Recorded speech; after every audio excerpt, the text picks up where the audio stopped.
It's Christmas Eve, 1945, while families everywhere are hanging stockings and dreaming of morning gifts. 5 children vanish from a locked house in West Virginia. By dawn, their home is ashes and authorities claim the kids were burned so completely, not even a single bone remained. But here's the chilling question. That is not how fires work. Investigators insisted the blaze was so intense it cremated 5 young bodies in their beds.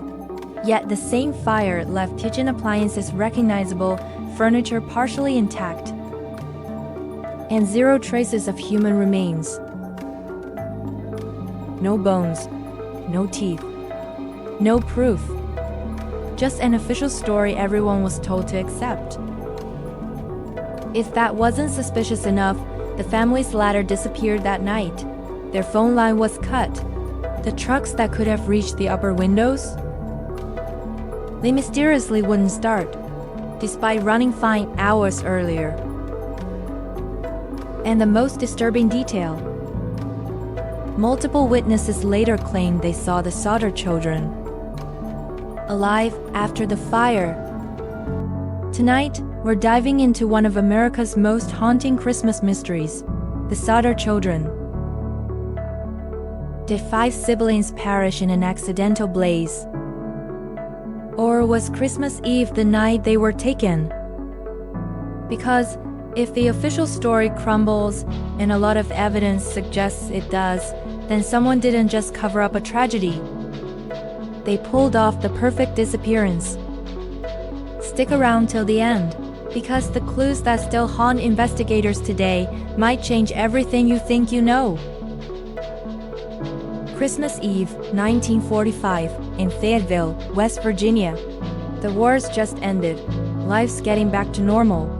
For the Sodder family, Italian immigrants George and Jenny, raising 10 kids in a bustling home is supposed to be magical.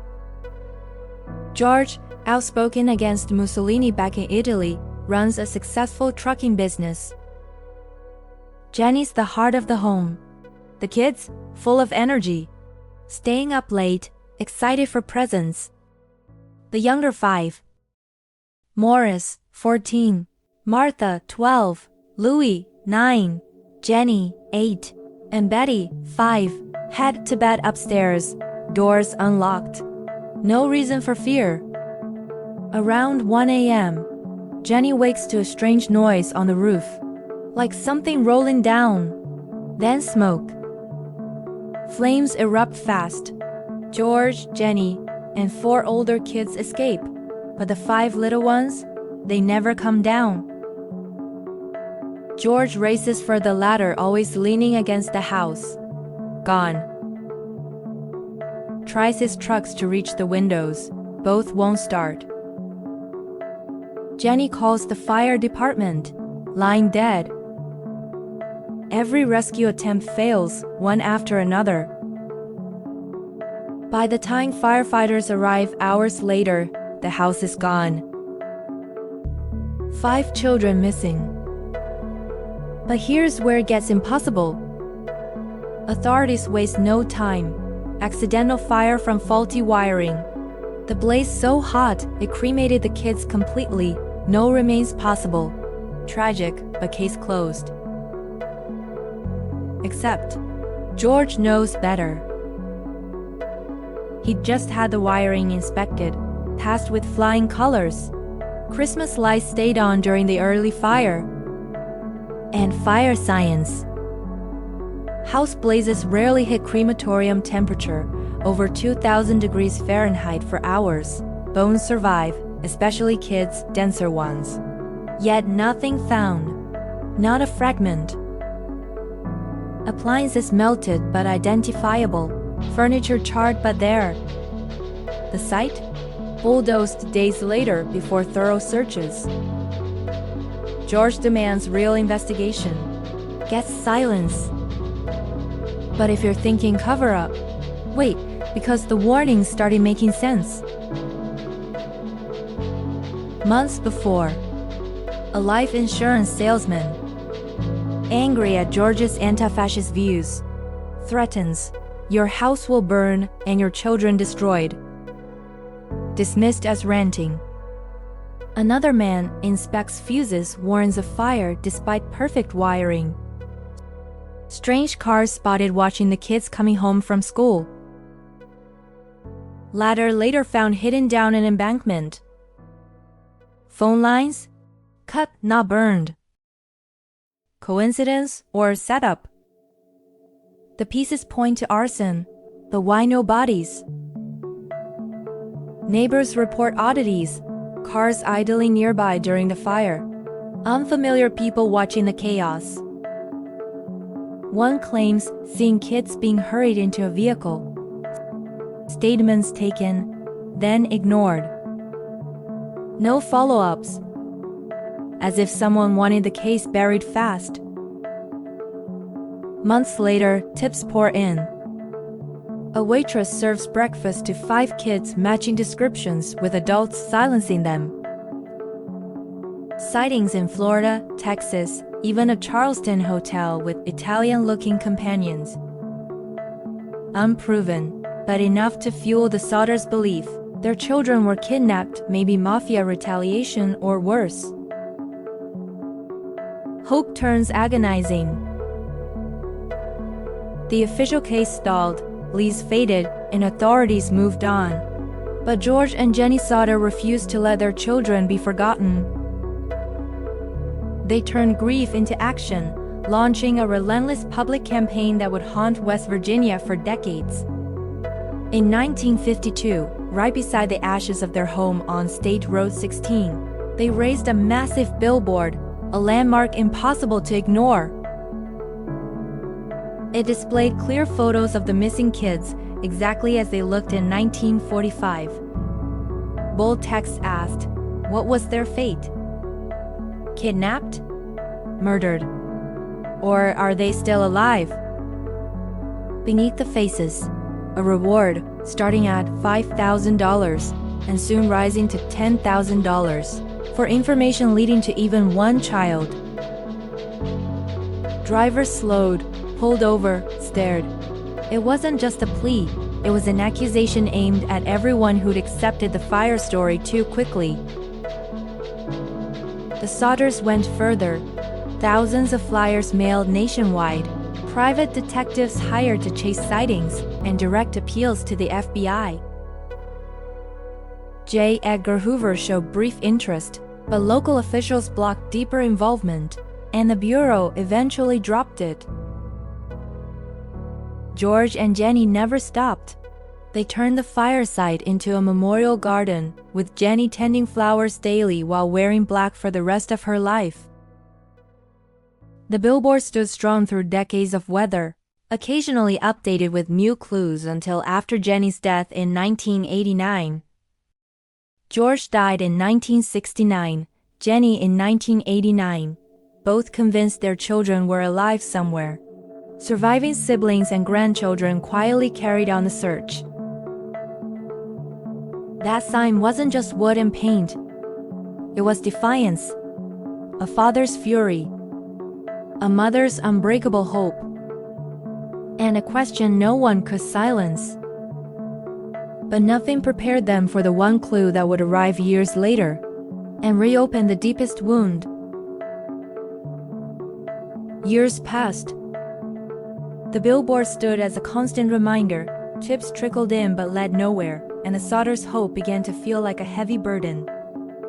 Then, in the late 1960s, around 1967 or 1968, an anonymous envelope arrived at the family home. No return address, no explanation.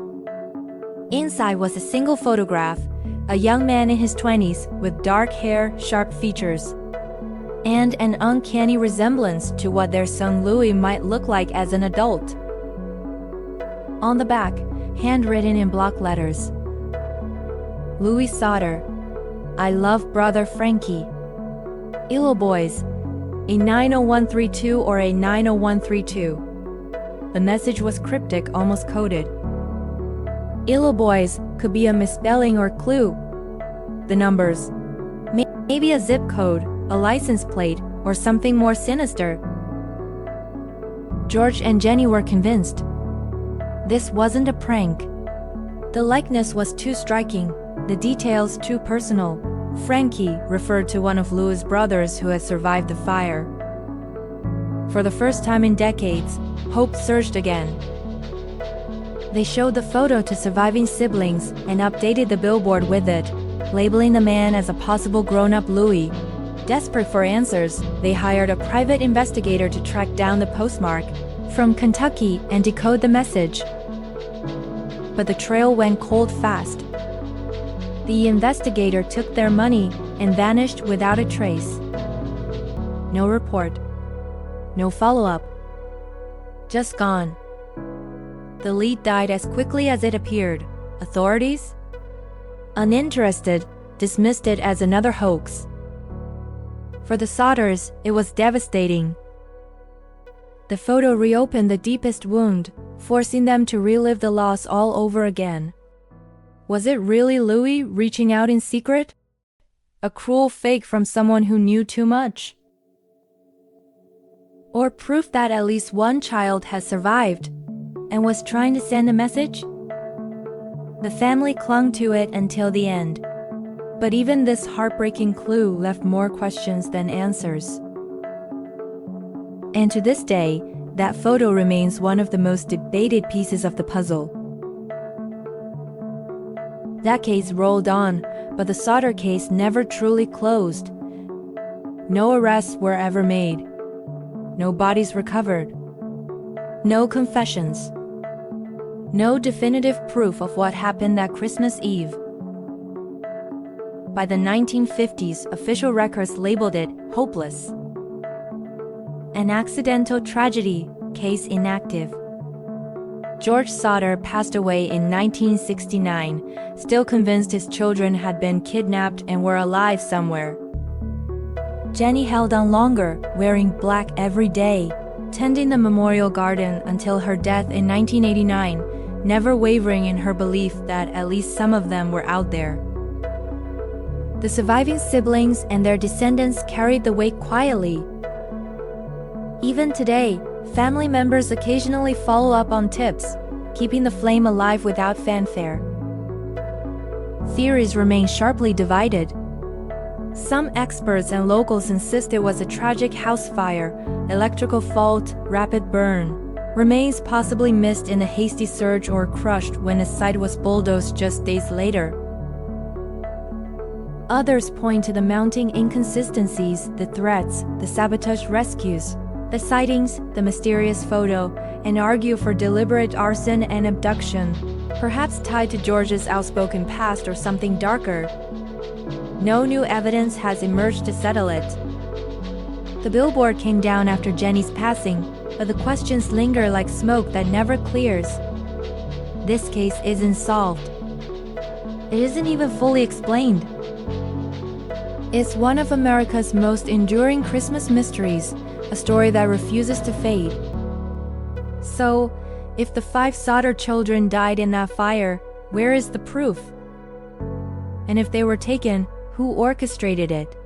And why choose Christmas Eve, the one night when chaos, delayed responses, and distractions are almost guaranteed? This isn't just a fire story. It's about a family shattered, questions buried, and truths that might still be hidden in silence. What do you think happened to the kids?